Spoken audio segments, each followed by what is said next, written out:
Hi everyone, it's December 23rd, 2021, and I guess the rest of you are also running around and trying to fix everything before Christmas, and so did I, until I stopped in my tracks and reflected upon how I did the same thing 10 years ago today, trying to make everything happen before Christmas, and then was stopped involuntarily in my tracks by my beloved 6-year-old son going to the hospital on December 23rd after a little week with a little bit of pain in his chest.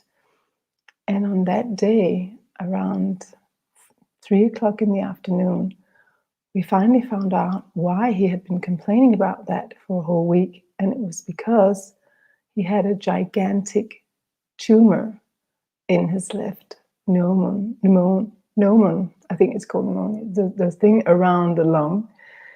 And it turned out that this was very malignant, highly aggressive cancer. And it also turned out that this was incurable cancer. And following that day was 6 months of running a marathon in sprint to try to save his life. And we managed to create the miracle of curing the incurable cancer. And then he died anyway from a side effect of that healing modality. So today is a big day, and I could feel it in my body yesterday. I've been so sad for the last 2 days, and it's so interesting how the body remembers that something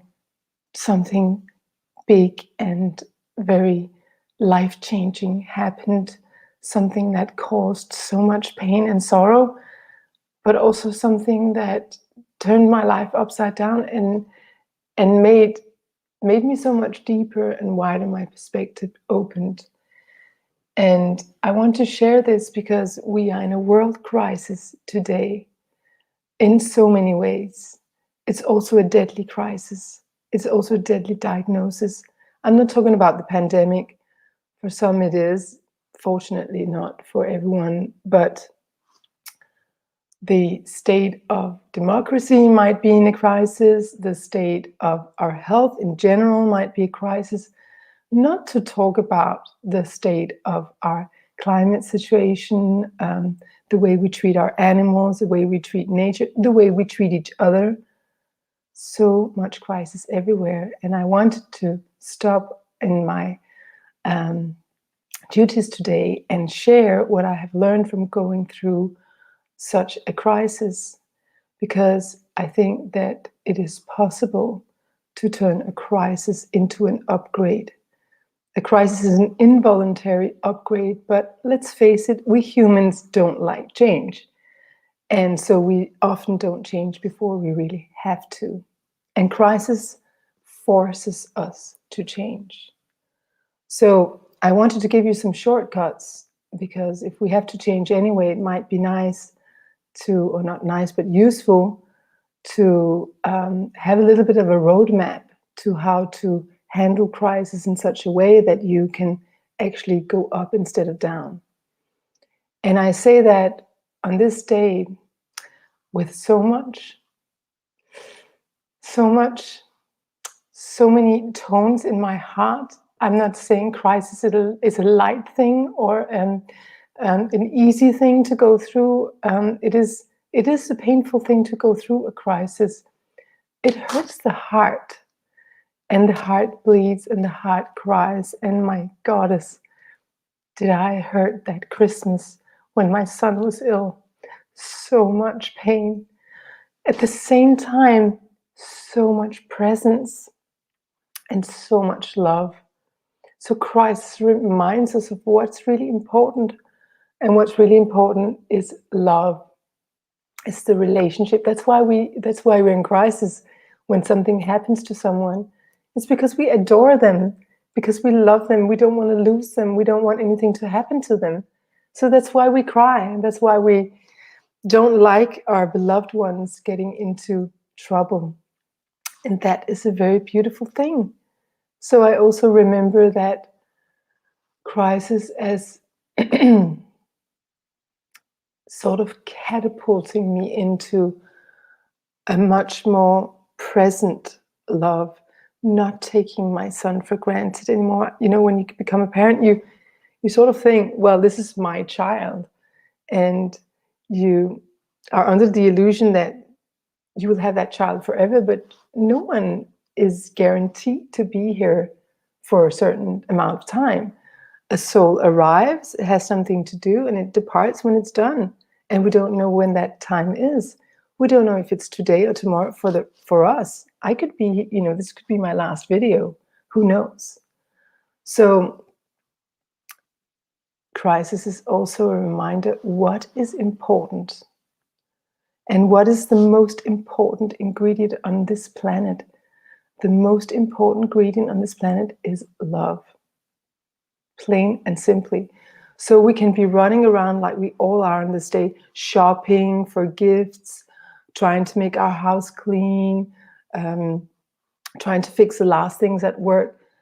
But what really matters is the message of Christmas. It's about love. It's all about love. And crisis reminds us of that. And I think this is an important reminder this particular year, because many families are looking into a Christmas where they might be sitting around the table and actually not feeling safe around each other. There might be some who are vaccinated, some who are not. They might be afraid that somebody's going to affect them. They might highly disagree on how to handle the pandemic. So it's a good day to remember, when you look around the table and see the people who you don't necessarily agree with, think, at least they are here around the table still. They could be gone. Just like I experienced that on this day, I thought I had 3 children for the rest of my life. And under 6 months later, I had 2 children on earth and 1 in heaven. Under 6 months later. So life can go like this. So when you sit around the table, I urge you to remember that you cannot take anybody for granted, not even yourself. Another thing I learned that I think is useful in this time is to make the most of the time we had. I am so grateful that the next 6 months from this day on, 10 years ago, I spent every waking moment with my child. I'm so grateful that I had organized my business so I could be with him all the time, besides 1.5 days a week or a month where I had to work. So that I could be present and enjoy and say a long, long goodbye to my son.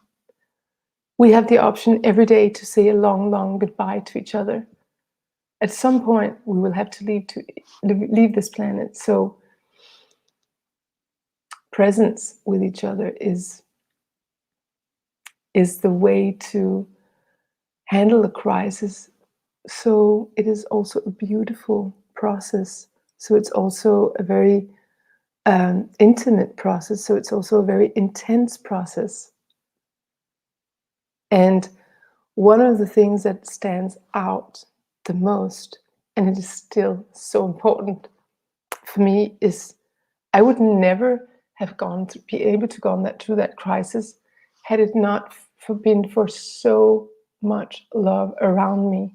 So many adorable people being so generous and helping and supporting and sharing. And it's the same thing today when I'm so vulnerable. I have so many beautiful people around me who support me. And this is the way we get through a crisis. It's with each other. It's holding each other's hands and helping each other. So I have a little bit of energy today. I give that to you. Tomorrow you have a little bit of extra energy. You give it to me. And so we pass on the love. This is our hearts. Create this big web in the world where we can help each other. And that's what's important to remember in a crisis. That this is how we get through it. Together, helping each other, holding each other's hands, passing on the surplus we have.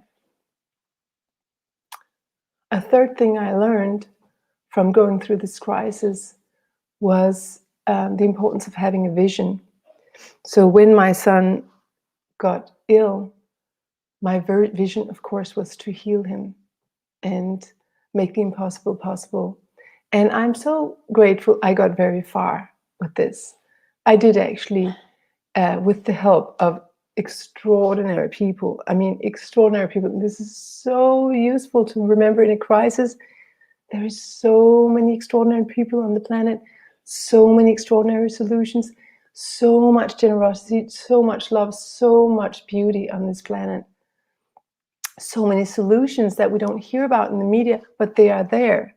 And we found those solutions for my son through relationships, through people helping and being generous and sharing and wanting to save this little boy's life. And so I learned that there's a lot of miracles. Also, you know, if you sit there, if you have a terminal diseases, don't give up. There's so many solutions. And so it's important to keep the vision. Where do we want to go? What do we want to happen? Not what don't we want to happen? And no, what do you want to have happen? What do you focus on? What do you give your energy to? And throughout the process of his illness, I kept on having to invent new visions because something went wrong and we had to get a new vision. But the vision, of course, was to heal him. So the day he died, that vision obviously crumbled.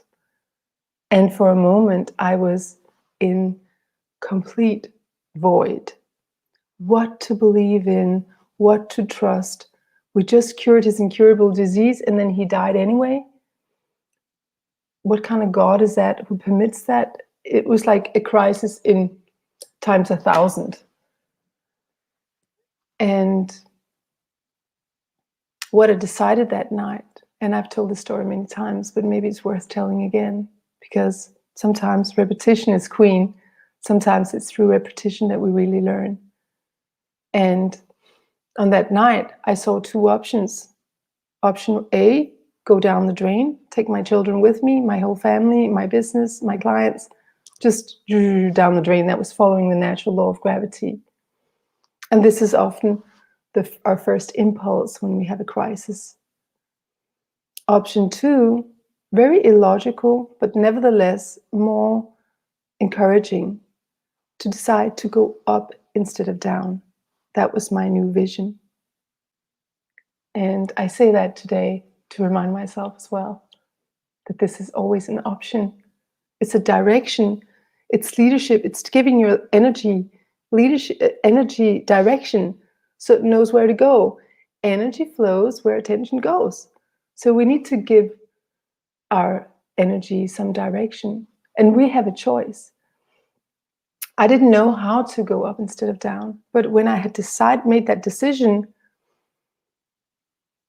people and opportunities came to me out of the blue. I don't know where they came from, but they came and helped me to go up instead of down.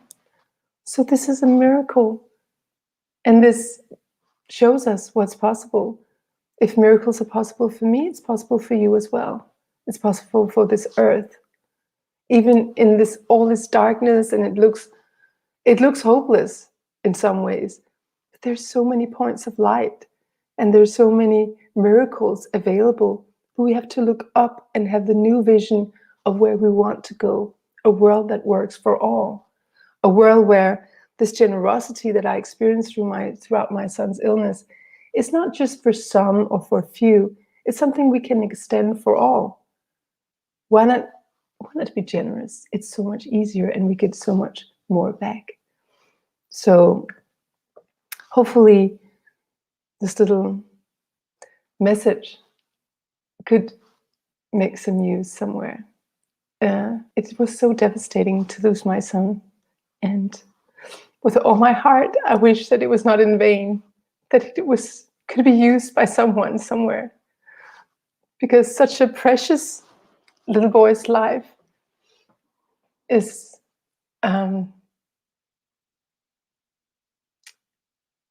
it's wonderful if it can serve. someone somewhere.